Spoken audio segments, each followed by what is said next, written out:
Welcome to Think Billionaires, the secret mindset of ultra-rich. Deep thinking leads to a life of greater heights.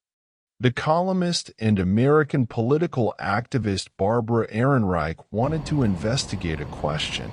Why do the poor remain stuck at the bottom of society?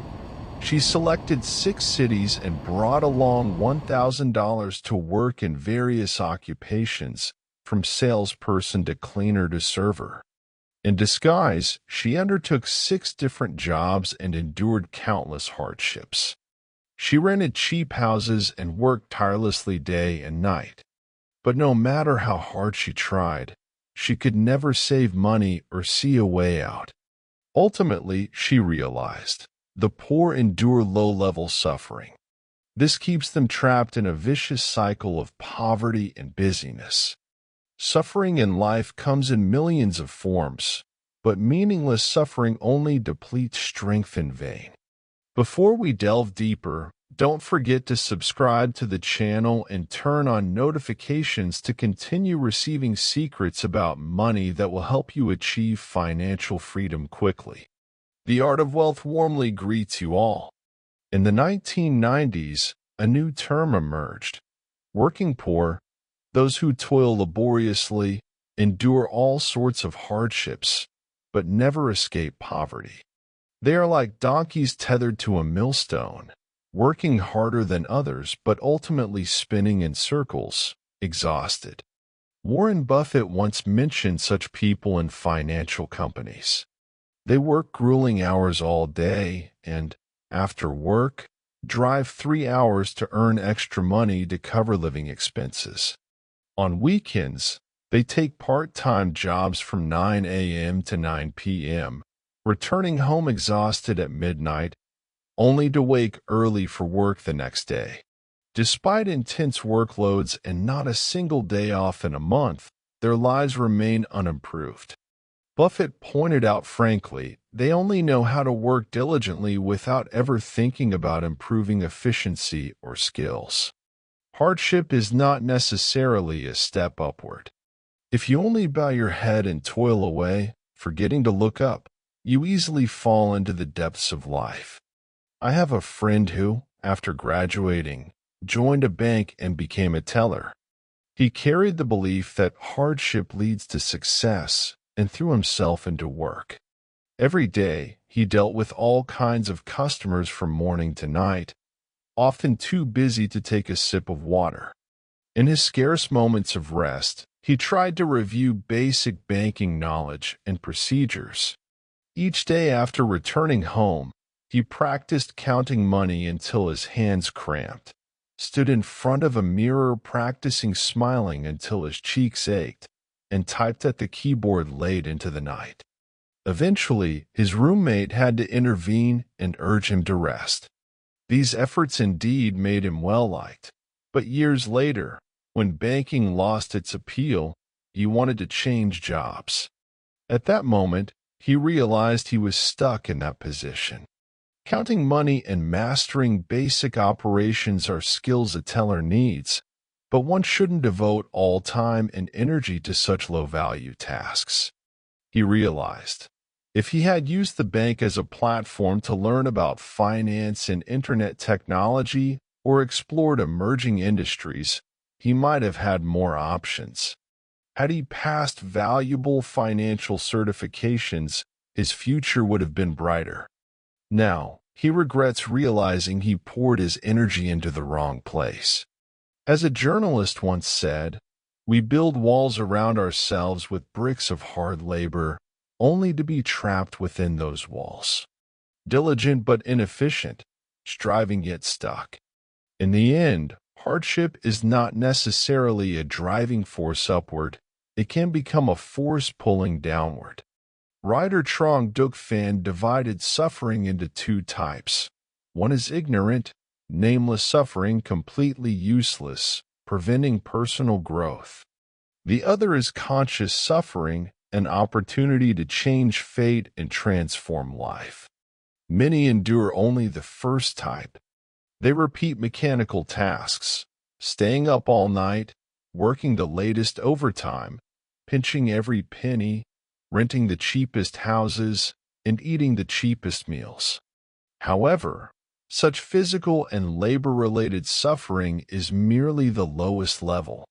Yuval Noah Harari once said, "The true essence of endurance is a form of self-control, perseverance, and the ability to think deeply." Suffering has high and low levels, and only by enduring higher-level suffering can we reap results and recreate our lives. An entrepreneur once asked, "Why do only 5 out of 1,000 people rise to the top in their field?" After owning a company with over 100,000 employees, he realized, most people will do anything to avoid thinking. Those who truly understand endurance thoroughly study the root of problems and act effectively from there. No Kwon, the author of the renowned book Global History of Technology, shared how he completed this work.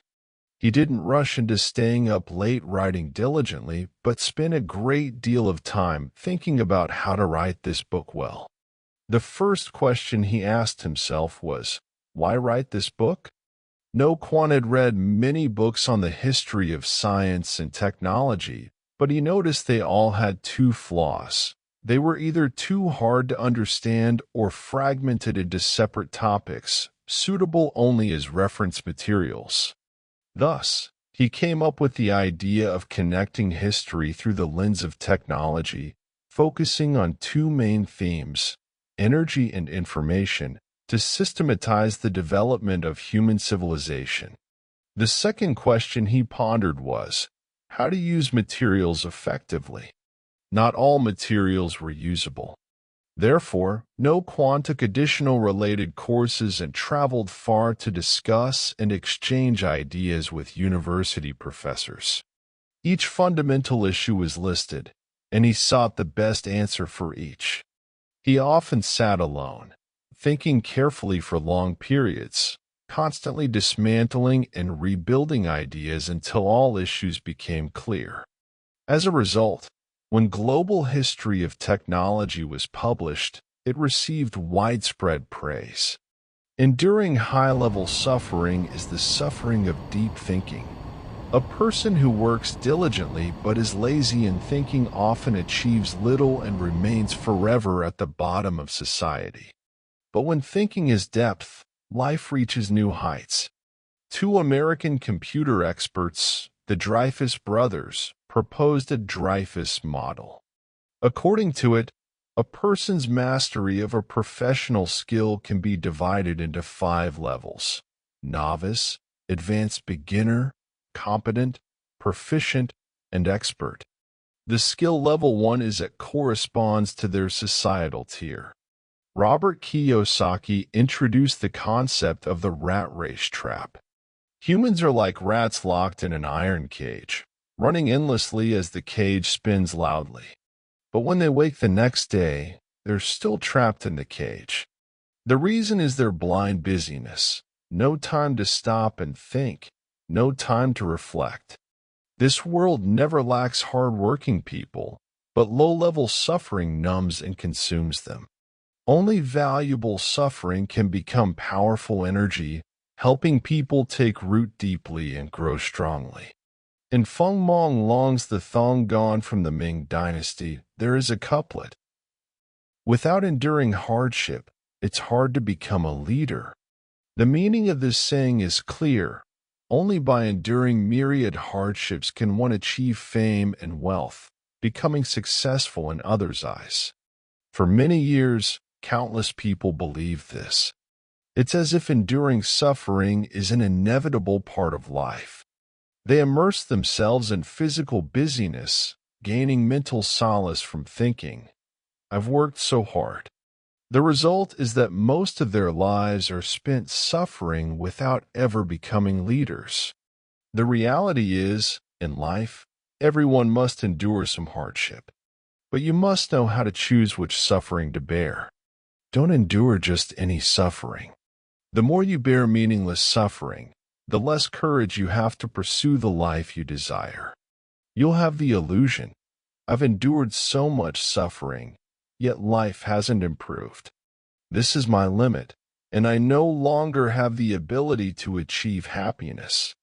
In truth, you haven't chosen the right kind of suffering.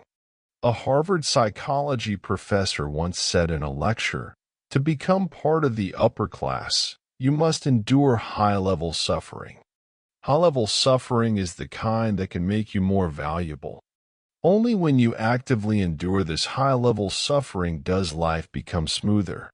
By thinking deeply and enduring the suffering of intellect, you'll realize, while you're still sharing a rented room and crowding onto the subway, peers who started with you have bought houses or cars and are living the life you dream of. While you're still calculating every penny spent on fruit, worrying about exceeding your budget, many have achieved financial freedom. Is it because you're less hardworking than they are? Surely not. Beyond working hard, they frequently think deeply and endure the suffering of intellect. George Bernard Shaw once posed the question, "Life spans only 30,000 days. Have you spent 3 days thinking about what you truly want?" Many people keep marching forward, forgetting to think. Where does this path lead? Do I want to go there? How many ways are there to reach the destination? Am I going in the right direction? Effort without thought is like a boat drifting with the current. You pour all your strength into it, but in the end, you get nowhere. I have a friend who works in advertising copywriting. He seems to be constantly busy writing, endlessly writing. I was amazed, wondering why he was busier than others doing the same job. One time, unable to restrain my curiosity, I asked him. He said, "Although I don't complete many pieces, each one requires multiple revisions, sometimes up to a dozen times." I told him he was too harsh on himself, but he replied that it was because his boss was always dissatisfied. I then asked, "If something's unsatisfactory, just fix that part. Why revise so many times?" He said, "The boss only says it's not right but doesn't point out what needs fixing." I was surprised and told him, "Then you need to discuss it with your boss, figure out where the problem is, think about how to fix it, and then start revising." He replied wearily, "There's no time. With this workload, that time could be used to write another piece." As a result, he kept working without thinking, without direction, leading to inefficient work. This not only drained all his energy, but also caused him to gradually lose his passion. Lu Han wrote in The Three-Body Problem, "If there's a God, when humans think, God ferments. If humans don't think, God doesn't even bother to ferment. Thinking may not uncover the secret to the life we desire. But a life without thinking is like Alice in Wonderland, standing at a crossroads, not knowing where she wants to go. In that situation, no matter which path is taken, everything becomes meaningless. Thinking is the prerequisite for all work. Acting without thinking leads only to chaos. Life and work need firefighters, but even more, they need people who prepare to prevent problems. To make things go smoothly, you must actively think and endure intellectual suffering to avoid enduring more physical suffering. Restraint and patience, enduring the suffering of self-discipline. Self-discipline is always a hot topic online. Search anywhere, and you'll find countless related discussions. The importance of self-discipline is deeply ingrained in many people's minds, but very few can truly practice it. There was a time when I had a phone conversation with a friend. He talked about the things that made him anxious and uneasy after staying home during the 2020 pandemic. His company had resumed work, but his work performance was poor, with frequent mistakes and reprimands from his boss. Why was that? Because during the pandemic, he stayed up every night playing games, slept all day, and had extremely irregular hours, leading to a terrible state. So, after returning to work, it was hard for him to regain a normal state. Finally, he had an epiphany and said, "Indeed, indulging in pleasure ultimately comes at a higher cost." His words made me think a lot, inevitably reminding me of another friend. Early in a holiday, he browsed the web, read news, watched movies, and played games. Then he realized he couldn't keep wasting time like that, so he started reading books, writing, and learning new skills. He realized, instead of lounging uncomfortably, it's better to improve myself with peace of mind. I strongly agree with something he said earlier. TV shows are endless, and games always have new versions. But if you waste today's time, the future will punish you harshly. Someone said, "A long holiday changed everything." Staying home every day truly ruins a person. Eating and playing often erode the soul. Most people have the heart to journey to the West for scriptures, but in the end, they perish at Gao Lao Wang. That's you, isn't it? The normal state for most people is sadness, boredom, stagnation, waiting for death. They can't endure their current state yet lack the ability to change. They can be as lazy as a pig, but can't rest easy like a pig. So, the change you want, if you don't start now, it will never start. Think carefully. Isn't that true? Author Stephen Pressfield once shared an experience. He said he initially planned to do push-ups for 30 minutes, but found he absolutely couldn't complete it. So, he changed his plan. First, try doing one push-up. As expected, he completed it easily. But because he felt more relaxed, in reality, he did more than one push-up each time. Over time, a habit formed. Even when it wasn't exercise time, he persisted with push-ups. In fact, many things in life are like this. Never chase perfection. Don't pursue wonderful results. First, take action. First, do it for 3 minutes. That's the core. If you still can't do it, I can only say, the pain life slaps you with still isn't enough. All successful people live daily in a state of self-tormenting work. And this self-torment eventually becomes a habit of self-discipline, then bone-deep confidence, and ultimately financial freedom. Either be proactively harsh on yourself, or wait for life to be harsh on you. Comparing the two, I'd rather accept my own harshness toward myself, because life's harshness is far more painful. No matter how long the road, keep walking and you'll arrive. 3 kilometers every day, 1 book every week, 1 public lecture every month. Self-discipline may not bring big changes immediately, but over time, the accumulated energy becomes enormous. The suffering of self-discipline is worth enduring, and you need to actively endure it. Persistent reading and learning, enduring the suffering of solitude. I once saw a social media user share, "I like enduring the suffering of reading books. I also know that scrolling through short videos is more interesting, more fun, and better for relieving stress. But if I indulge in that, I'll waste more time and energy.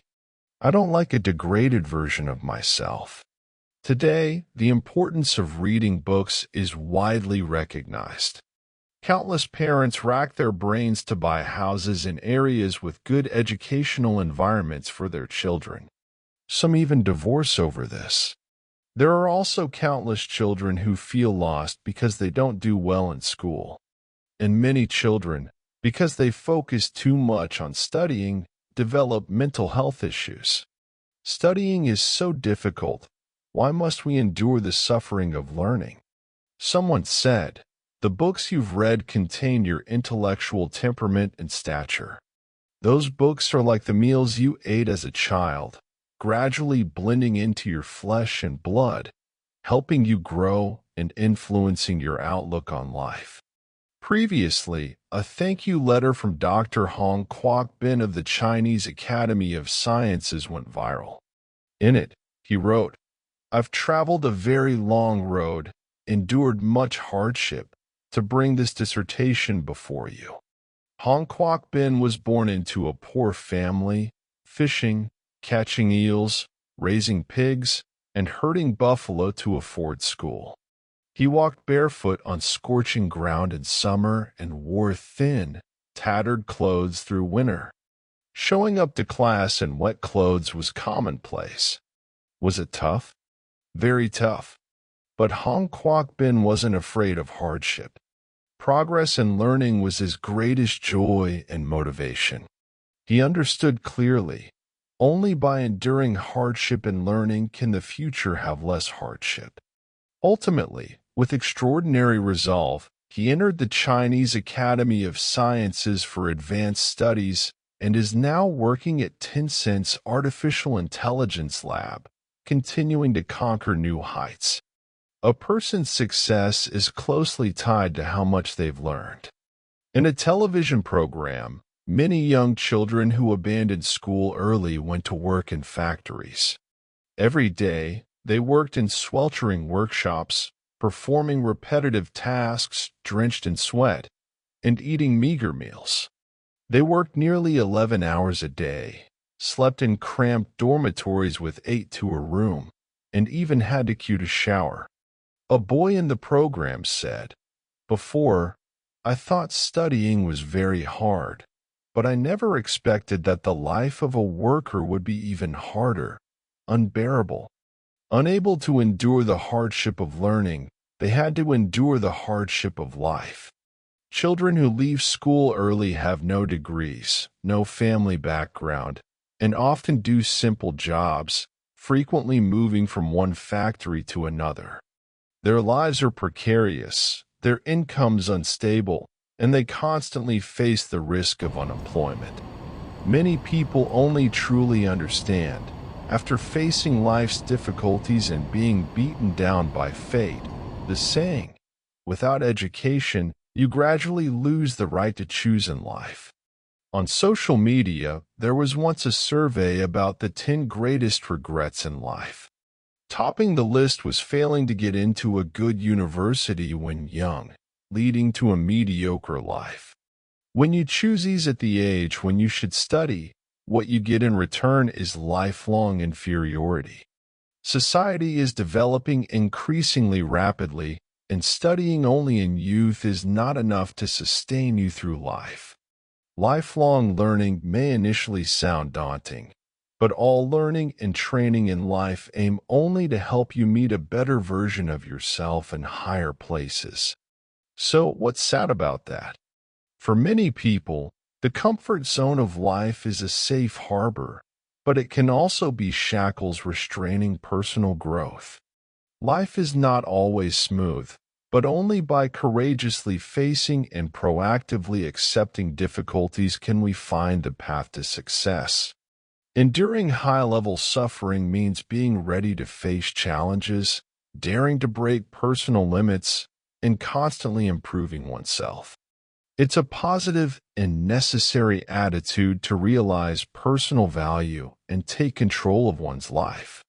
Compared to mundane suffering, high-level suffering brings more challenges and value. It helps us grow continuously and opens more opportunities. In the end, looking back, we'll realize that the efforts and perseverance of the past have become the most precious assets on life's journey. As someone said, you shouldn't let yourself get too comfortable, because too much comfort creates problems. Only by constantly challenging ourselves can we brilliantly perform our own story on the vast and colorful stage of life. Thank you for following today's content. If you feel my content is valuable, don't forget to share it with friends and family. Follow me to learn more about the secrets of money. Goodbye, and see you again.